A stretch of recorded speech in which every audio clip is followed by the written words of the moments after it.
Amen. Amen. Est-ce que vous êtes dans la joie? Amen. La Bible nous dit que dans la présence de Dieu, il y a toujours de la joie. Amen. La force du croyant, c'est la joie. Parce que la Bible me dit que la joie de l'Éternel sera ta force. Amen. Amen. Et tu as besoin, quand tu es en Jésus-Christ, d'être un homme, une femme joyeuse. Amen. Amen. Tu as besoin de montrer la différence dans ce monde. Amen. Amen. Parce que dans ce monde, beaucoup sont tristes, beaucoup sont abattus. Mais s'ils ne voyaient pas une différence chez les chrétiens, alors qu'est-ce que nous avons de plus qu'eux? Amen. C'est pour cela que Jésus le savait, il a dit, la joie de l'Éternel sera ta force. Amen. Et c'est pour cela que nous faisons des cantiques joyeux, parce que nous savons que nous avons la victoire, et nous savons que le diable a été écrasé sous nos pieds. Amen. Et que toutes les puissances des ténèbres n'ont aucun pouvoir sur nos vies. À cause de la résurrection de Jésus. Amen. C'est ce que nous fêtons la résurrection de Jésus. Et je bénis Dieu pour le week-end dernier que nous avons expérimenté une grande présence de Dieu. Nous avons eu le congrès qui est merveilleusement passé, où le Saint-Esprit, encore une fois, agit. Amen. Et le Saint-Esprit a dit, l'Église va commencer à entrer dans une nouvelle dimension. Amen. Il va commencer à entrer dans une nouvelle dimension. Ce que nous avons goûté dimanche, c'est un prémisse. Aujourd'hui, c'est plus fort. Et dimanche, ce sera plus fort encore. Amen. Amen. Parce que l'onction continue à augmenter. Amen. Amen. Et il y a un mouvement de l'esprit qui est en train de passer. Le Saint-Esprit a dit, soit tu es dedans, soit tu passes à côté. Et c'est pour cela qu'aujourd'hui, il veut t'encourager. Ne passe pas aux côtés du flot qui passe. Amen. Parce que quand le vent passe, et si on n'entre pas dans la lignée du vent, et ben on reste à côté. Amen. Et notre désir, c'est tous d'entrer dans cette dimension de réveil, d'entrer dans cette dimension de conquête, parce que nous allons conquérir notre nation. Amen. Amen. Notre nation ne va pas être affectée par une quelque religion que ce soit, par une quelconque religiosité que ce soit, mais notre nation va être conquérie par le réveil, par la plus grande manifestation de la présence de Dieu que ce continent n'a jamais connue. Amen. Amen. Et quand la présence de Dieu commence à venir, commence à se saisir de la vie des hommes et des femmes, les hommes et les femmes sont changés, ils sont remplis d'assurance. Et là, nous pouvons annoncer le message de l'évangile avec puissance et autorité. Amen. Amen. Jésus a dit à ses disciples, ne vous éloignez pas de Jérusalem, mais restez à Jérusalem. Parce que quand vous serez restés à Jérusalem, le Saint-Esprit vous donnera une puissance pour être mes témoins en Judée, en Samarie, à Jérusalem et jusqu'aux extrémités de la terre. Amen. Dieu veut que nous soyons des témoins. Amen. Et pour que tu sois un bon témoin, il faut que ta lampe brille. Amen. Amen. Dans les ténèbres, il y a une chose qui se voit, c'est la lumière. Amen. Et c'est pour cela la Bible nous dit, Jésus a dit à ses disciples, vous êtes le sel de la terre et la lumière du monde. Amen. Amen. Et si une lumière est là, mais elle est éteinte, ça ne sert à rien. Amen. Et ce qui ranime chaque fois cette lumière allumée dans nos vies, c'est l'huile. Amen. Vous savez, à l'époque, on n'avait pas l'électricité comme aujourd'hui. À l'époque, on devait alimenter des torches où on mettait de l'huile pour que la flamme brûle toujours. Amen. Amen. Et nous avons vu ensemble dimanche combien il était important d'avoir de l'huile. Nous avons vu ensemble le film des vierges folles, des vierges sages. Et il était nécessiteux d'avoir toujours de l'huile avec toi. Amen. Il était nécessiteux de ne pas vivre avec une onction de hier, une onction d'il y a 10 ans, mais que chaque jour l'onction puisse se renouveler. Amen. La préconisation du constructeur qu'on appelle Dieu, pour toi qui es sa créature, a été que chaque jour tu aies une nouvelle huile. Amen. Peugeot ou Citroën ont fait pour 5000 km. Mais Dieu a fait pour ta vie que chaque jour tu dois être renouvelé d'une huile nouvelle, d'une onction fraîche pour arriver à avancer toujours plus loin avec lui. Amen. Amen. Nous avons pu voir ensemble que les vierges folles ils sont tombées dans l'assoupissement à cause d'une chose. Parce qu'ils étaient fainéants d'aller chercher de la nouvelle huile. Ils ont dit on a encore assez d'huile, Et avec cette petite huile, on peut encore rester. Et leurs mauvais pensées, leurs mauvais raisonnements les a amenés à louper le coche quand Jésus est revenu. Nous avons besoin d'être des hommes et des femmes qui, jour après jour, nous ne disons pas on a assez, on en veut plus. Amen. L'église doit être un endroit où les hommes et les femmes disent Seigneur, je veux plus de toi. Hier, j'ai vécu une certaine dimension de ta présence. Aujourd'hui, je veux plus. Et je ne te lâcherai pas. Parce que je suis déterminé, je suis violent. Parce que la Bible me dit seuls les violents ne sont pas du royaume des cieux. Amen. Et quand on veut quelque chose, alors mets-y toute ta force. Amen. Alors aujourd'hui, on va parler d'un sujet particulier pour que tu puisses entrer dans une nouvelle dimension avec Dieu. Amen. Et le sujet particulier pour lequel j'aimerais parler, c'est que tu puisses être libéré de l'esclavage du diable. Amen. Le message que Dieu a aujourd'hui pour ta vie, c'est que tu sois libéré de tout esclavage du diable. Amen. Et nous allons voir ensemble comment le diable a servi des fois les gens, comment le diable prend une possession sur les gens, et comment les gens après sont bloqués pour avancer avec Dieu. Amen. Amen. Amen. J'en entends plus rien, tout d'un coup, je vois tout le monde est figé. Et nous avons besoin de comprendre ça. Amen. Alors il faut savoir que la Bible, que nous-mêmes en tant qu'êtres humains, nous avons un corps, nous avons une âme, et nous avons un esprit. Amen. Amen. Notre esprit, c'est ce qui retournera un jour vers Dieu. C'est par notre esprit que soit on ira au ciel, soit on ira en enfer. Et dans notre corps c'est ce que nous voyons. Et notre âme, c'est là où il y a toutes nos émotions, nos sentiments, nos ressentiments en tant qu'être humain sur terre. Amen. Amen. Et j'aimerais te dire que le jour où tu acceptes Jésus-Christ, la Bible nous dit que quand tu acceptes Jésus-Christ dans ton cœur, tu deviens une nouvelle créature. Les choses anciennes sont passées, maintenant toutes choses sont devenues nouvelles. Amen. Ça, c'est ce que la Bible dit. Et qu'est-ce qui se passe quand tu acceptes Jésus comme ton Seigneur et Sauveur? Le Saint-Esprit vient dans ton esprit. Amen. Et la nouvelle naissance ne se fait pas premièrement dans le corps, mais se fait premièrement dans l'esprit. Amen. Donc ton esprit est devenu une habitation pour Dieu. Mais quand tu vas commencer à marcher dans ta marche avec Dieu, tu vas voir qu'il y a des moments où tu vas commencer à avoir des problèmes avec ce que la parole de Dieu dit, parce que tu vas combattre contre une loi qu'on appelle la loi de la chair, qui n'est pas du tout la même loi que la loi de l'esprit. Et quand on regarde les désirs de la chair et quand on regarde les désirs de l'esprit, on voit qu'ils sont totalement opposés. Amen. Et j'aimerais vous dire que c'est là-dessus que le diable vient jouer. Le diable, il ne s'occupe pas de ton esprit, mais le diable, ce qu'il s'occupe, il s'occupe de ton corps et de ton âme. Toutes les tentations, toutes les convoitises que le diable veut venir faire, c'est par rapport à ce qui est dans ton corps et ce qui est dans ton âme. Amen. Ton esprit ne peut pas le toucher parce que ton esprit a le désir de servir Dieu. C'est pour cela que la Bible me dit l'esprit est bien disposé, la chair est faible. Amen. Et dans l'endroit où le diable veut venir le plus agir, c'est dans ton âme. C'est pour cela que quand on parle même de délivrance, on parle de cure d'âme. On ne parle pas de cure d'esprit, on ne parle pas de cure de corps, on parle de cure d'âme. Pourquoi? Parce que notre âme a besoin d'être purifiée de toutes les forteresses, de toutes les pensées, de tous les blocages que le diable a mis des années à construire dans nos vies. Amen. Je l'ai déjà dit souvent, et la première des choses par lesquelles le diable agit dans l'être humain, c'est quand déjà tu es petit. Il t'empêche d'être toi-même. Comment il va t'empêcher d'être toi-même? Ça vous est déjà arrivé? Il y a un oncle, une tante qui vient chez vous, une personne de vos familles qui vient chez vous, et que vous n'aimez pas. Vos parents ils disent, maintenant tu vas faire comme, tu vas quand même dire bonjour, tu te tais, et tu as intérêt de m'obéir. Ça m'est arrivé?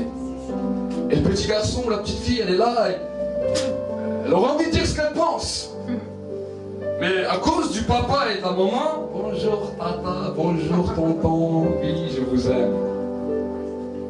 Et j'aimerais vous dire que ce premier problème amène l'homme dans un grand problème parce qu'il ne sait même plus ce qu'il veut, il ne sait même plus être maître de sa propre pensée, de sa propre conscience.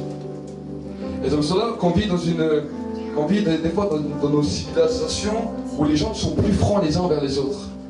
On trouve très peu des gens qui sont francs et qui disent les quatre vérités en face. On trouve beaucoup des gens, des hommes et des femmes qui sont un peu hypocrites. Et quand nous convertissons, quand nous venons à Dieu, c'est un premier problème dans ta vie de croyant. Parce que la Bible me dit que l'amour parfait, c'est de bannir toute crainte et de pouvoir parler, de pouvoir t'exprimer en toute liberté. Et ce premier problème que le diable a voulu mettre dans la vie de l'homme, quand il commence à se convertir, ça lui pose beaucoup de problèmes.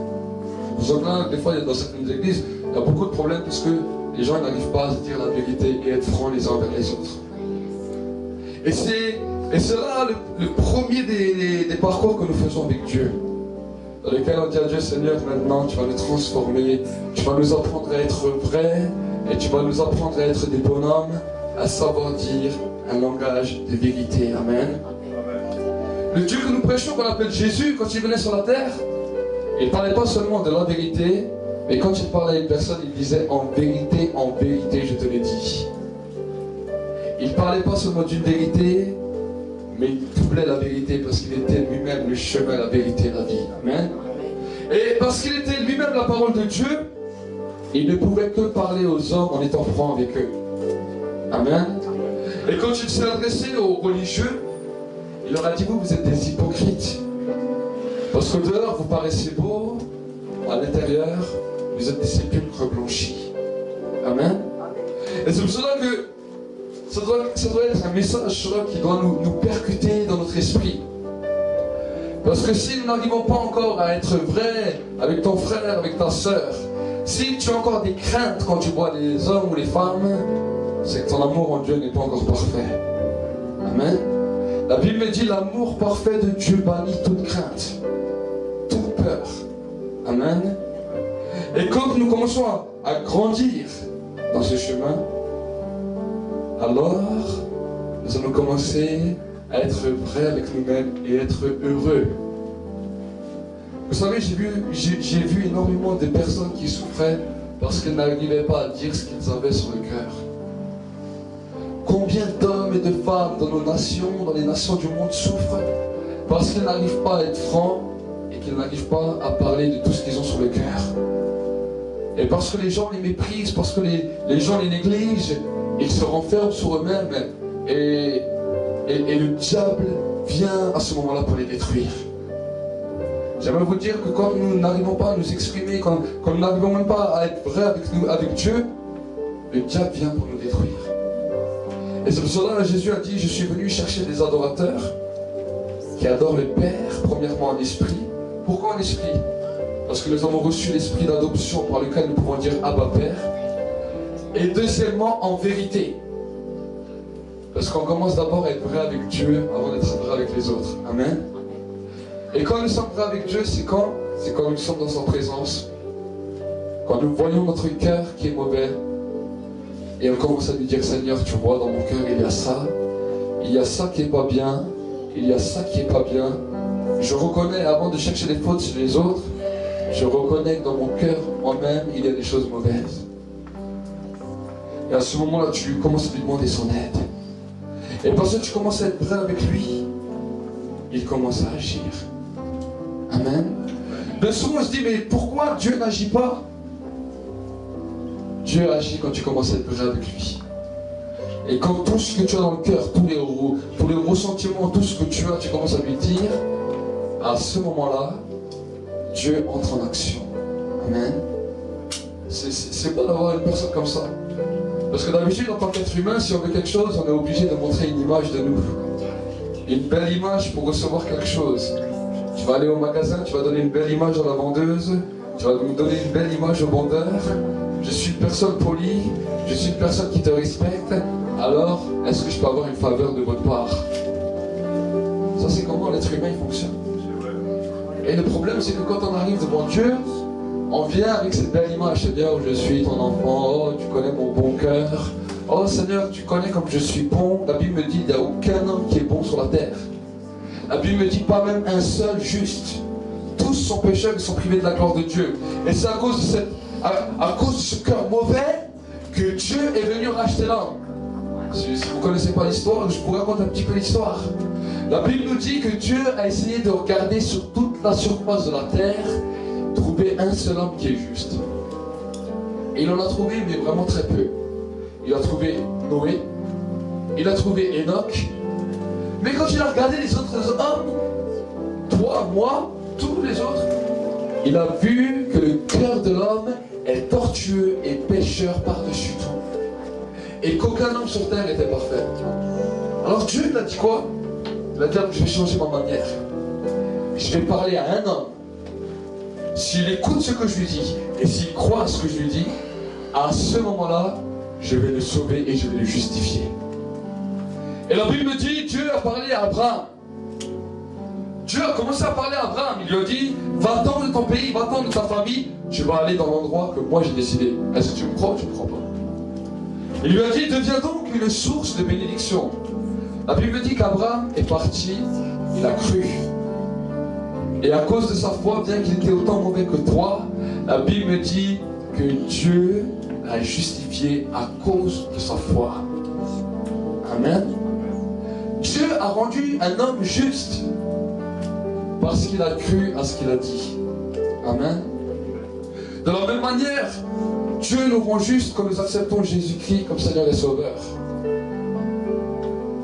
Mais pour que notre cœur soit transformé, que la nouvelle naissance prenne totalement vie dans nos vies, alors commençons à être prêts avec Dieu.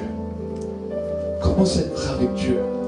Et dis Seigneur, tu vois, moi souvent je vous dis la vérité, quand je parle avec Dieu, j'ai pas un langage très religieux. Et quand je dis quelque chose dans la Bible dans lequel mon cœur il n'est pas du tout d'accord, je dis Seigneur, toi ta parole elle dit ça, moi mon cœur il me dit ça. J'ai dit si toi tu n'interviens pas dans mon cœur, je serais impossible de faire ce que tu me demandes de faire. Je vais vous donner un témoignage. Un jour j'étais à un travail et parce qu'ils savaient que j'étais chrétien, les chefs ils me criaient dessus et ils m'insultaient. Et au bout d'un moment, j'ai dit à Dieu, j'ai dit écoute, toi tu m'as dit d'aimer mes ennemis, moi sur là, c'est en train de m'énerver. J'ai plus envie de les frapper que de les aimer. J'ai dit, ça c'est ce que mon cœur dit. J'ai dit, s'il continue, je vais peut-être même oublier d'être chrétien. J'ai dit, mais je vais te demander à toi quelque chose, à Dieu. Si toi tu veux bien faire quelque chose, alors je veux bien accepter.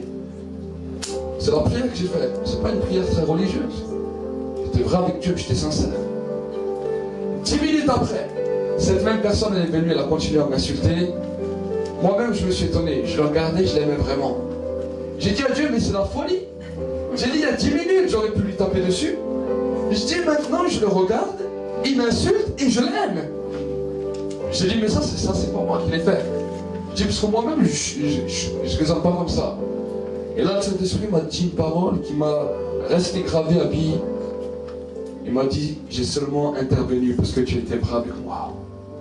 Et je suis à la recherche sur la terre des hommes et des femmes qui veulent être vrais avec moi. Je n'attends pas des religieux qui font des belles prières parce que moi je sonde les cœurs et les pensées des hommes.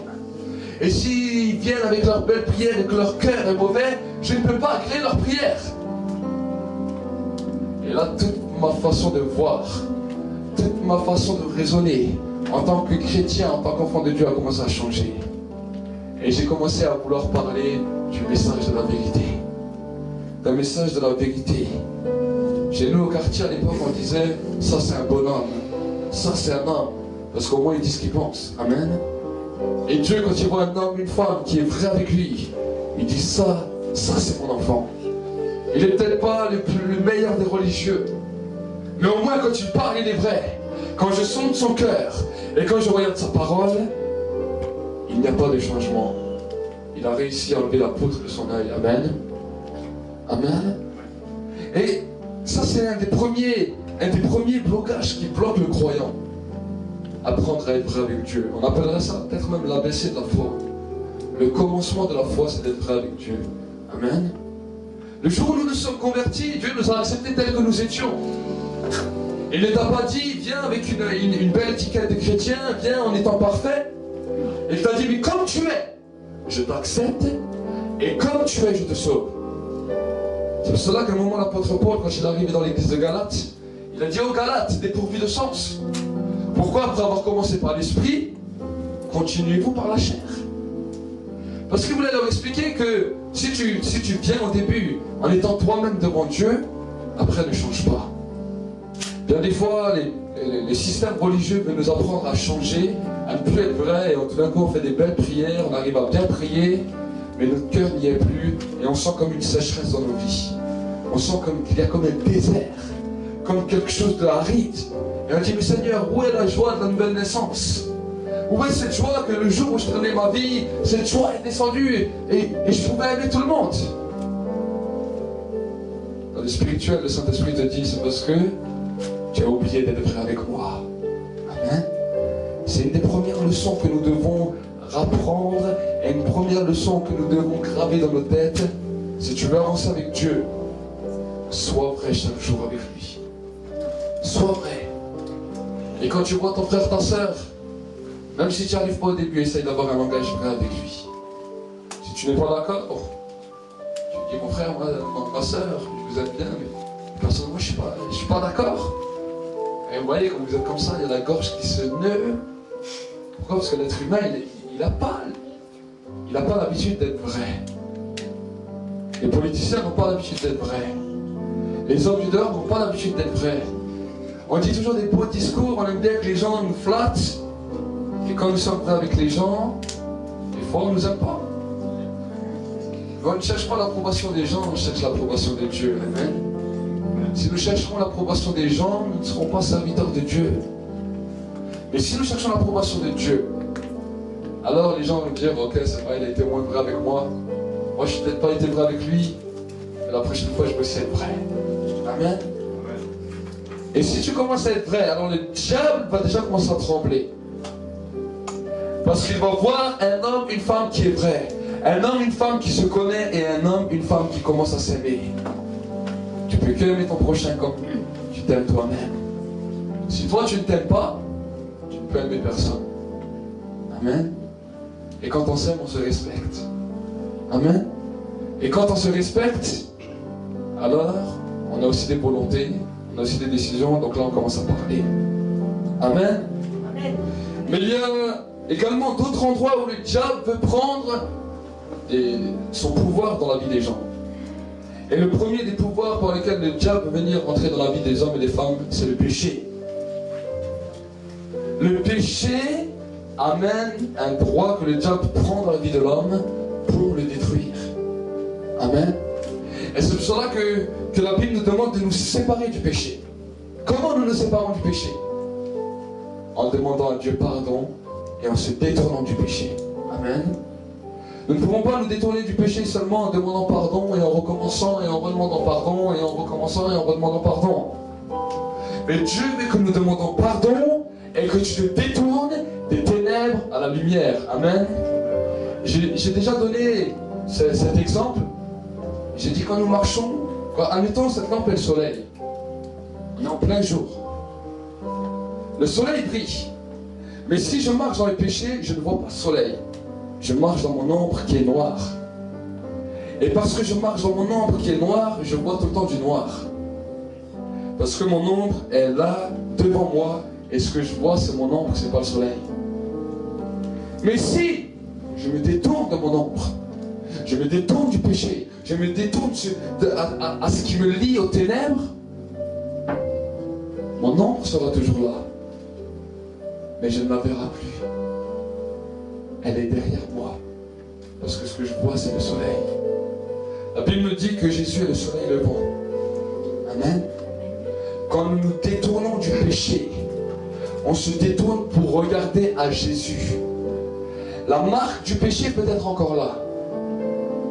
Mais quand tu regardes vers Jésus, elle n'a plus aucun impact sur ta vie. La Bible me dit alors que les enfants d'Israël étaient dans le désert, à cause de leur lamentation, à cause de leurs pleurs, des serpents sont venus, ils ont commencé à les piquer. Et les gens commencent à mourir. Alors ce que Dieu a dit à Moïse, il lui a dit, tu vas prendre un serpent d'airain, posé sur un bâton, et tu vas le lever en l'air. Et il lui a dit, tu vas dire au peuple, tous ceux qui ont été piqués par ce serpent, qu'ils regardent ce serpent d'airain, et parce qu'ils regardent, ils vont trouver la vie. La Bible nous dit que ceux qui ont commencé à regarder sur le serpent qui était élevé, ils ne sont pas morts, mais ils ont vécu et le poison n'avait aucun impact sur leur vie. Alors j'aimerais vous poser une question. Même s'ils étaient mordus par le serpent, ils avaient la vie, mais la marque du serpent, la morsure du serpent était toujours sur leurs bras.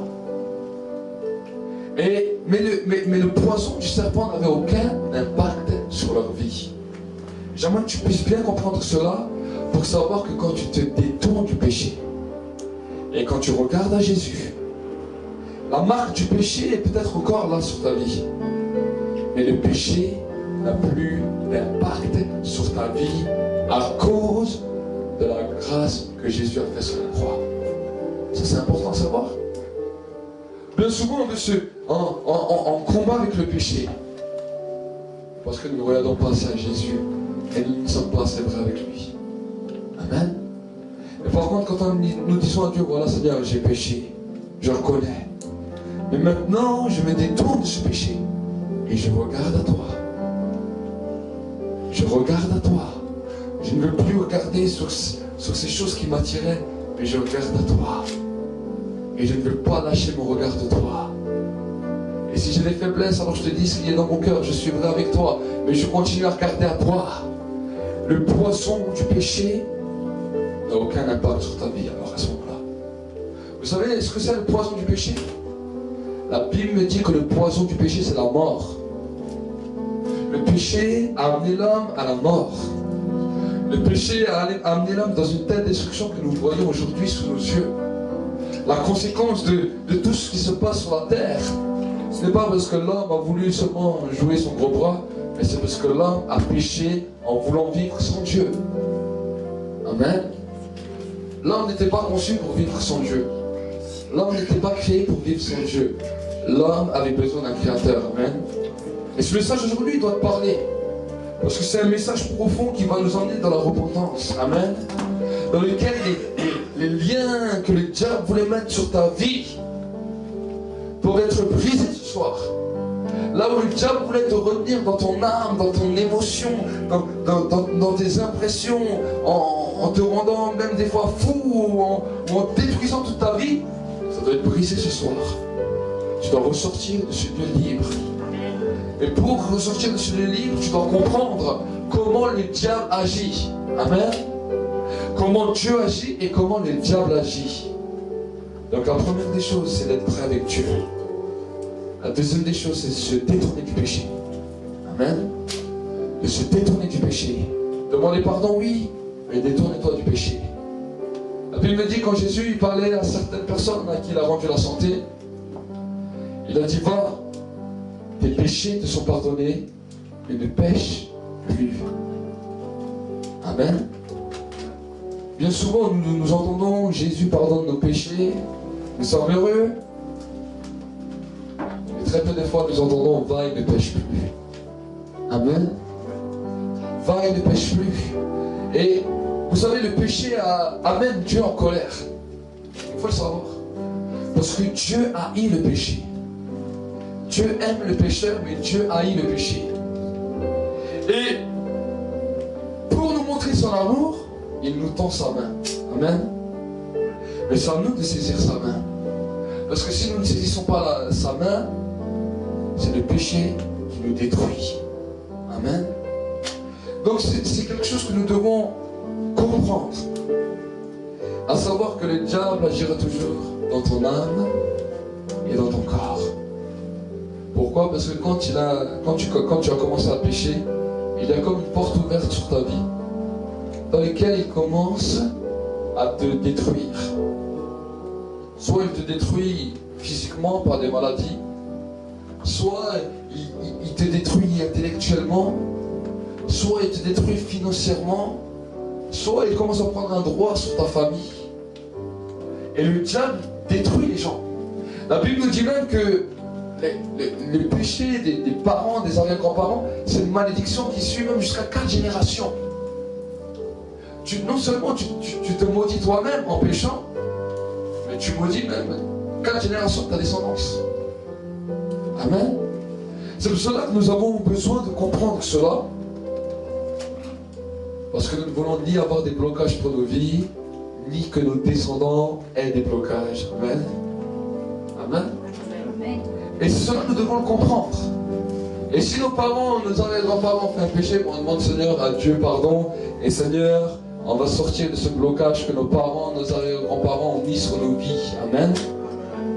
Nos vies doivent être libres. Et par contre, si moi-même j'ai fait des péchés, je te demande pardon. Parce que j'en ai assez que le diable me traumatise. Amen. Le problème, la Bible nous dit, la crainte de l'Éternel, c'est le commencement de la sagesse. Qu'est-ce que c'est la crainte de l'Éternel? La crainte de l'Éternel, c'est la haine du mal. Tu veux savoir comment tu es sage en Dieu? Alors regarde combien tu as eu le mal. Et alors tu connaîtras ta sagesse en Dieu. Amen. Et la Bible dit que le secret de l'intelligence, c'est la fuite du mal. Amen. Si tu veux être intelligent, alors tu fuis le mal. Si tu veux être sage, tu haïs le mal. Et si tu vois dans ton cœur, tu n'arrives pas à haïr le mal, dis-le à Dieu. Moi je l'ai déjà dit. Je dis Seigneur, moi j'arrive pas à haïr le péché. J'aime bien même le péché. Ça, le péché met une chaleur, on va dire, dans nos cœurs, dans nos émotions. Ça nous met une certaine chaleur. Le problème, c'est que cette chaleur nous détruit. C'est un feu étranger. C'est pas le feu de Dieu. Et ce feu nous détruit.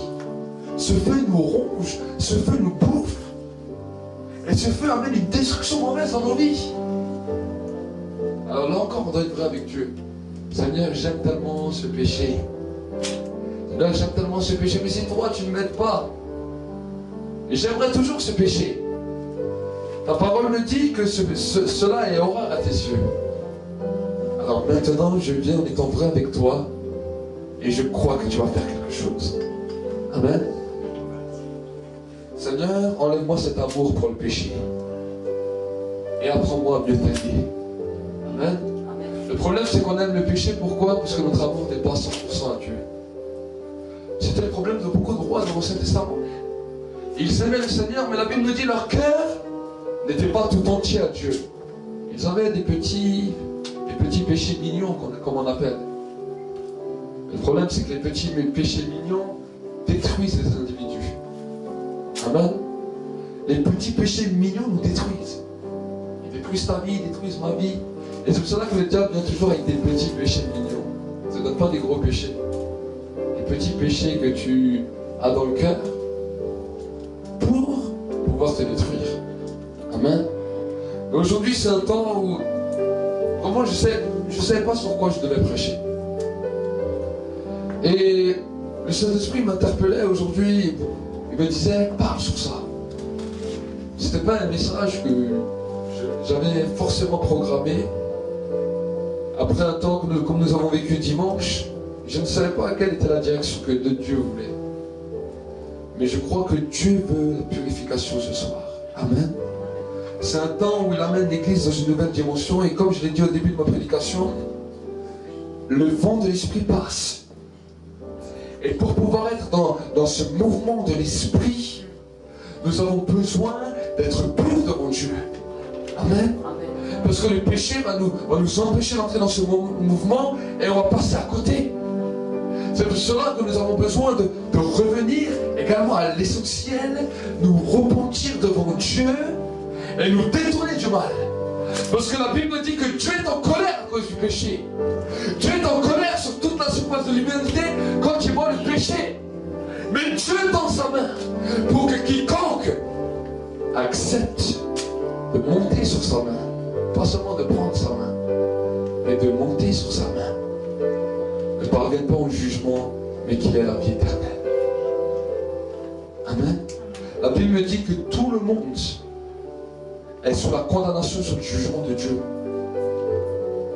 Que le monde est en train de périr. C'est pour ça que la Bible me dit qu'il a envoyé son fils Jésus-Christ afin que quiconque croit en lui ne périsse point, mais qu'il ait la vie éternelle. Amen.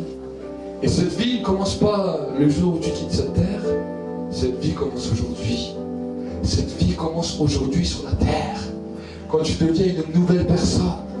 Quand tu commences à renoncer au péché, à vivre d'une manière comme Dieu veut. Renoncer à toi-même. Que celui qui m'aime, qu'il se charge de sa croix et qu'il me suive et qu'il renonce à lui-même.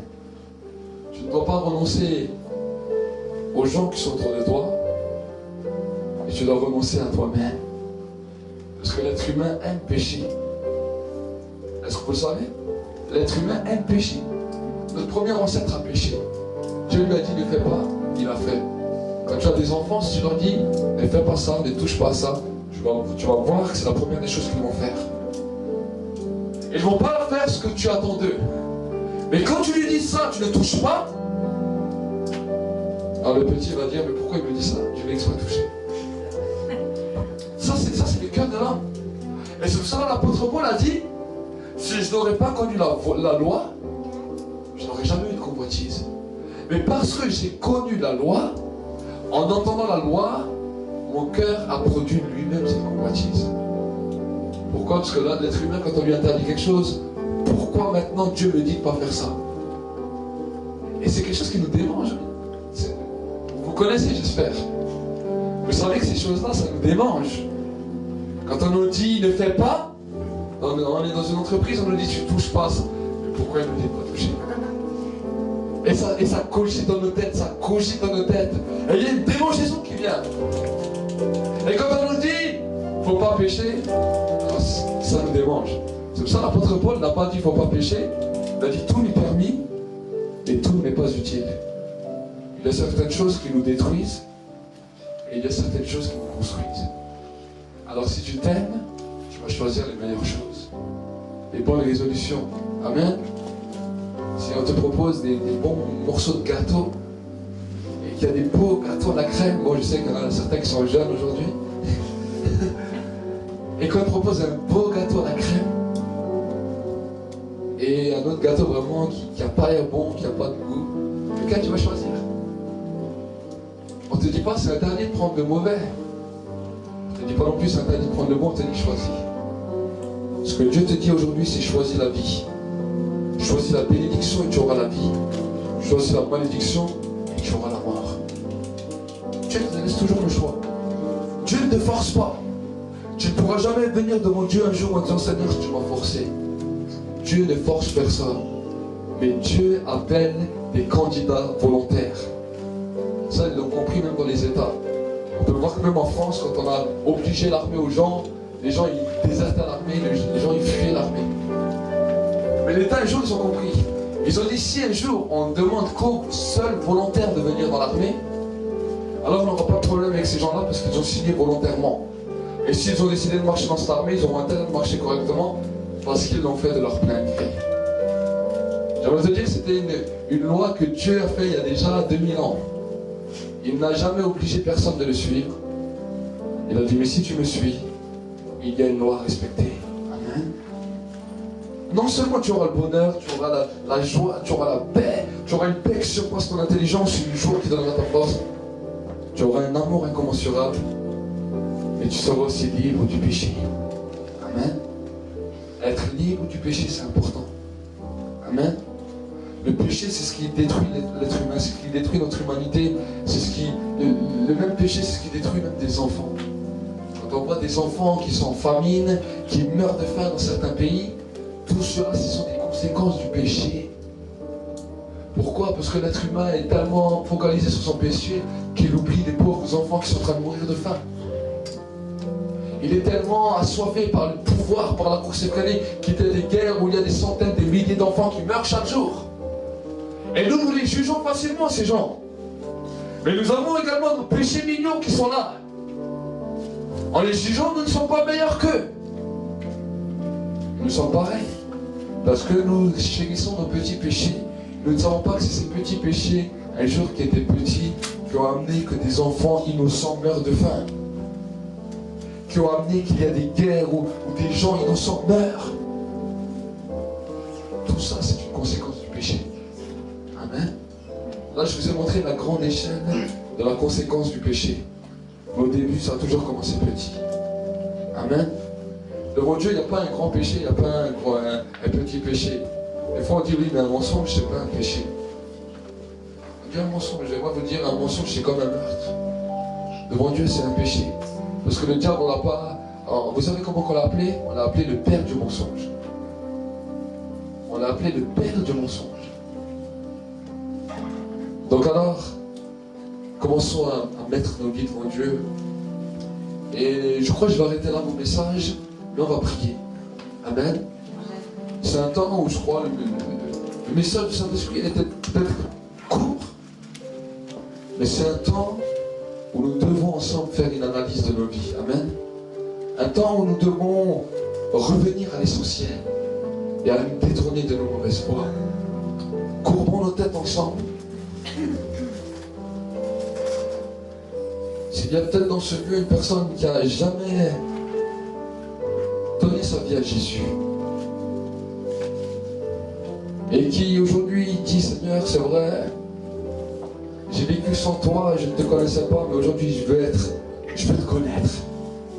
Et je veux être un homme, une femme qui te connaissent en vérité.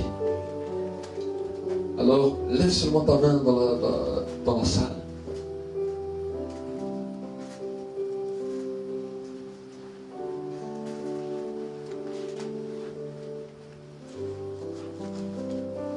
Il y a des internautes qui veulent également avoir une détermination avec Dieu.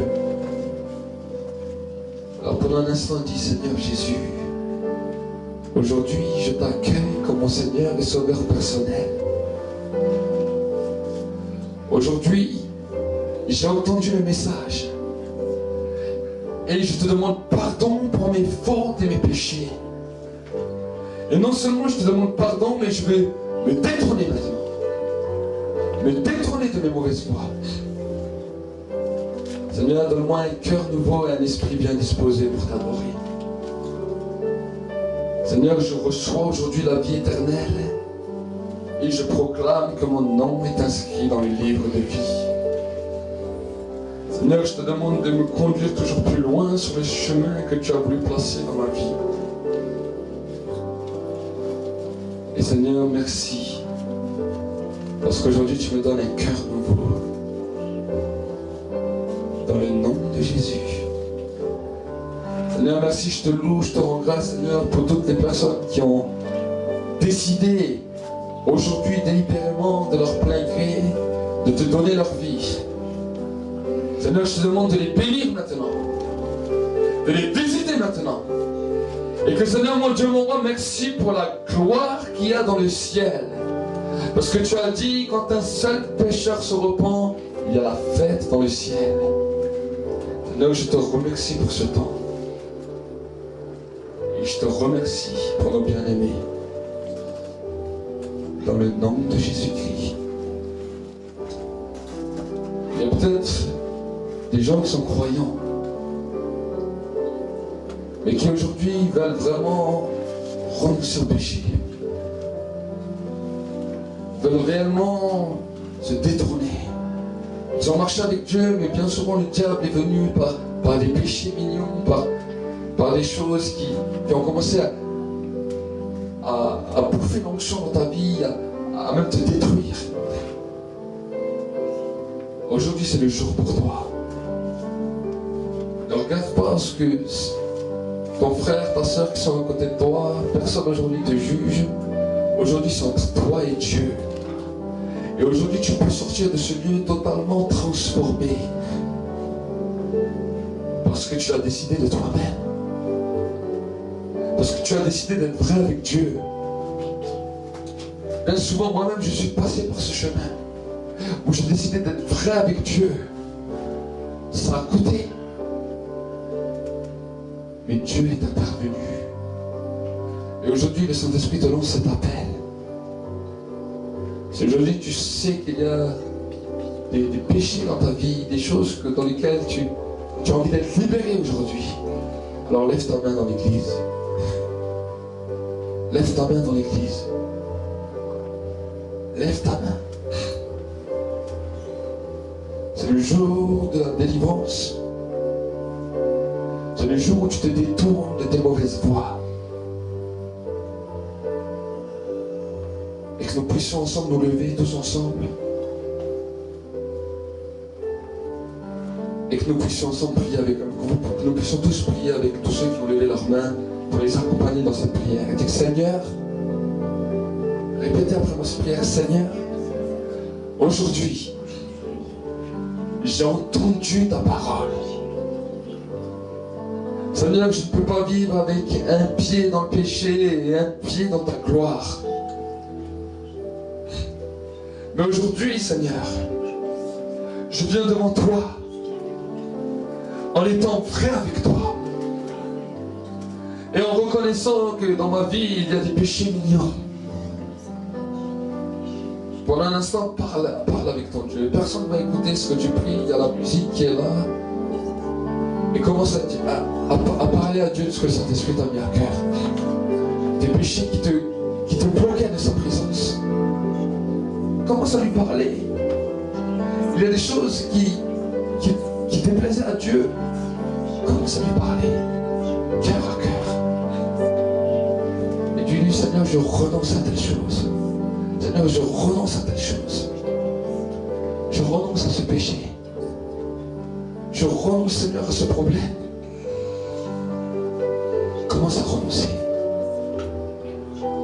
Commence à renoncer. Commence à renoncer. Dis, Seigneur, je me détourne maintenant. Je me détourne maintenant. Je me détourne maintenant des œuvres mortes, des œuvres stériles, des œuvres qui détruisent. Des œuvres qui détruisent. Seigneur, je proclame le sang de Jésus maintenant dans ce lieu. Le sang de Jésus. Le sang de Jésus. Maintenant la puissance du sang de l'agneau. La puissance du sang de la rédemption. Dans le nom de Jésus. Dans le nom de Jésus. Dans le nom de Jésus. Dans le nom de Jésus. Dans le nom de Jésus. Dans le nom de Jésus. Oh, que tous ceux qui veulent la prière puissent venir devant, nous allons prier pour eux. Puissent venir devant, nous allons prier pour eux. Puissent faire une ligne comme ça.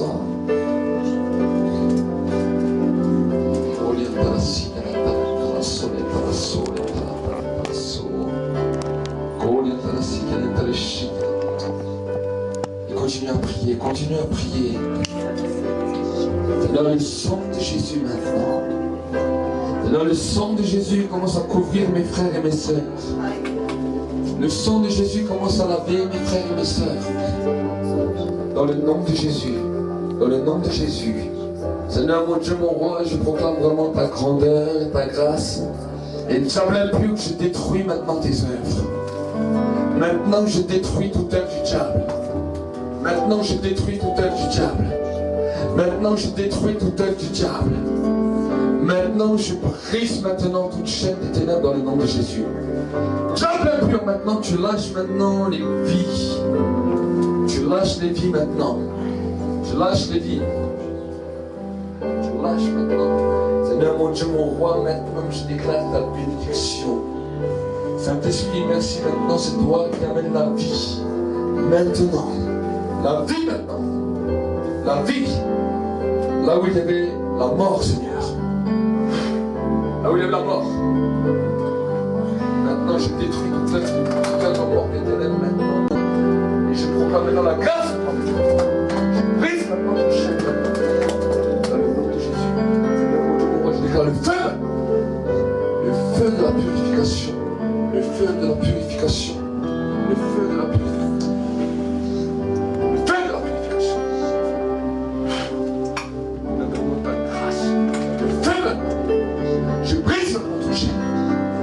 Dans le nom de Jésus,